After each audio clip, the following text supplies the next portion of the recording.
Hello and welcome to another World of Warplanes video with me, Sir 10 Death. Continuing my recent theme of fighter reviews, today we're looking at this one.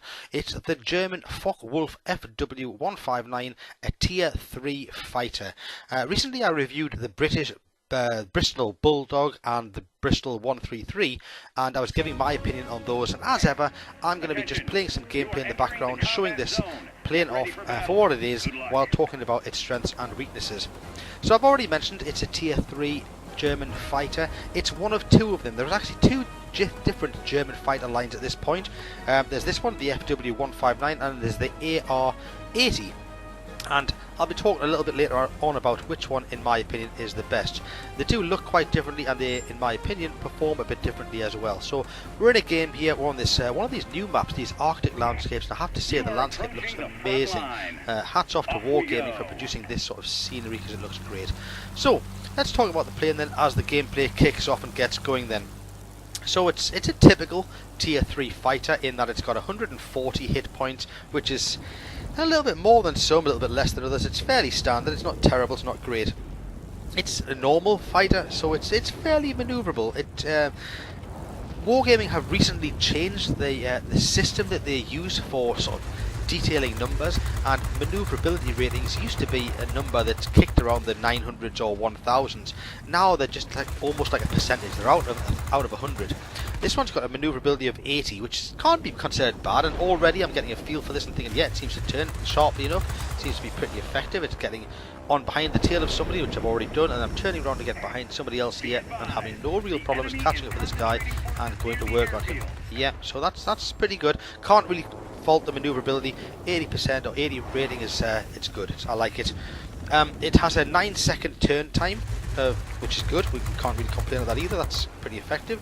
But again, it's not really unlike the other things that I've looked at so far. It's pretty similar to the Bristol 133, which is the British one. So here we're already in the game. A couple of minutes already, done 1300 damage. Got the Flying Start award, so things are looking pretty rosy. The sort of suggested altitude to use this plane at is around the 800 meter marks, but I regularly find that often to really do damage you've got to dip in lower. You've got to come down to 400 or 500 meters to get busy on the enemy. But as you can see here, as I'm going to the next sort of location on the map, then I'm trying to get back up to the expected altitude. They're on the 700 or 800 meter mark, partially because it's actually a very mountainous region as well, so I want to go over the top of these mountains rather than into them.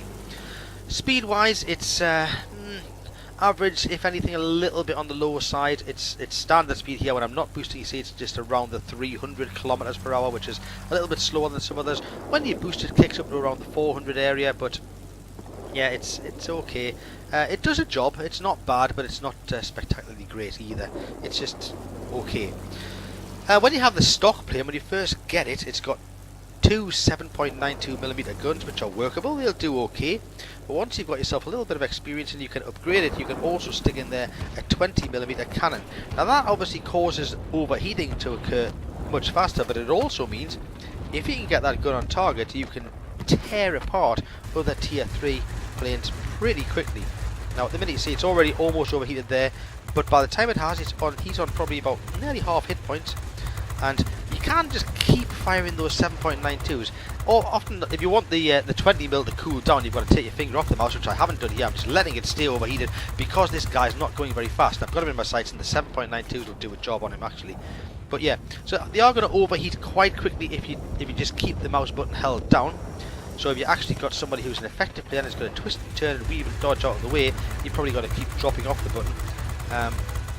But if you've got somebody that you can stay on the tail of, like this guy here again, you can just chip away at them with those 792s and they'll do a job. They do cool pretty effectively. So I've just passed the 2000 combat points mark. General feel for the plane so far, quite like it. It's doing okay. It's doing at least as well as the Bristol 133, which I talked about recently. Yeah, it gets in behind somebody quite effectively. It's quick enough. A little bit slow in the straight line, but not. It does turn nicely, and the guns seem to be working quite effectively. Now actually what I did was to sort of do a fair comparison. In the same night when I got this footage, which was 2 nights ago, I played this plane, and immediately after it I played the other German Tier 3, the Arado Ar 80. and it could have just been purely that I got one good game then one not so good game, but I have to say I found this one, the FW159, a far more forgiving and, frankly speaking, far more enjoyable plane to go down. So if you actually think to yourself, well, which of the two lines should I head down? It's only my opinion, and I'm not the perfect opinionist in the world, but I personally found that the Focke Wulf line was a nicer line, at least at lower tiers, than the Arado line, which is a little bit strange because in recent weeks I reviewed the Arado Ar67, which was a sort of special plane that you could buy. I think you can buy at the moment in the premium shop as well, and loved it. That's absolutely spectacular tier 2 little plane. That's just me getting knocked out of the sky for the first time there. But in doing so, in my first sortie, how have I done it? Have I look and see, just as we load up the game and go back in. I mean, the team-wise, we seem to have a bit of a grip on this, and yeah, we're ahead of the game. And I think I'm doing all right. Yeah, things are not going too badly. It has got obviously quite a low survivability, being a tier 3 fighter, but it's taken a bit of punishment before it's gone out of the sky. Have to say, I love situations like this where you've got an enemy who is so focused on chasing one of our guys down that he doesn't really see you come in behind him, and by the time he realises somebody's on his tail, it's too late. He's gone. So I've just got the grade 4 fighter reward there. I'm on 3,300 combat points. This situation here where somebody's coming straight towards you, some people like to play chicken. Actually, it's quite often the bots. I don't know what the artificial intelligence are programmed to do, but they seem to be regularly programmed just to go head on into people. And I found, and I don't know whether I'm just the unluckiest person in the world, on the odd occasion where I've allowed the collision to happen, normally I just try and get out of the way, but on the occasions where I've actually collided with somebody, I always end up coming off worse. Even with, now I know before somebody says, oh, but you're in a fighter, that's why. There are times I've been in a heavy fighter and I've had a collision with something like a Japanese fighter, which are notoriously lightly built, and still I've come off worse than they have.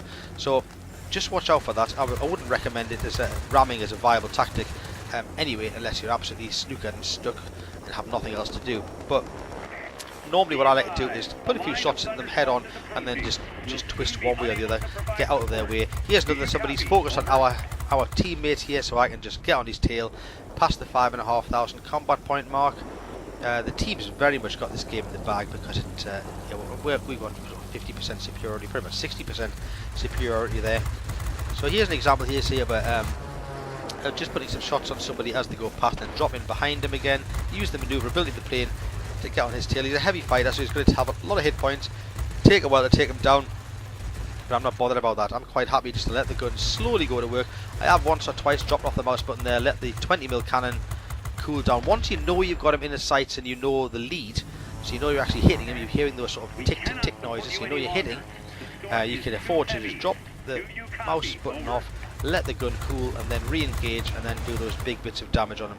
Works particularly well on slow moving planes like that one that simply can't weave and dodge and get out of the way of your guns in time.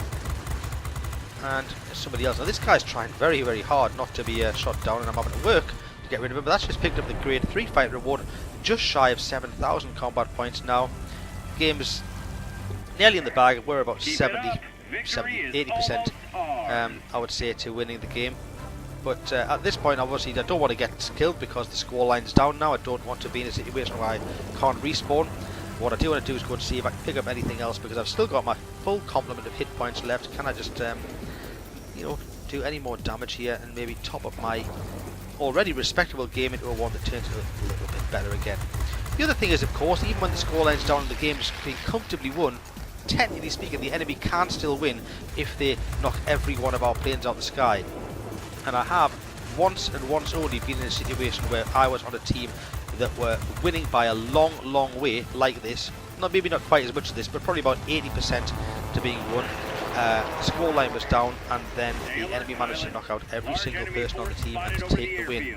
So there are times when the strategy to use then, actually, if you're somebody like myself on high hit points, is you just get out of engagements and get away from it. But in this case, the game's won. That's the grade 2 fight I picked up now, just shy of 9,000 combat points.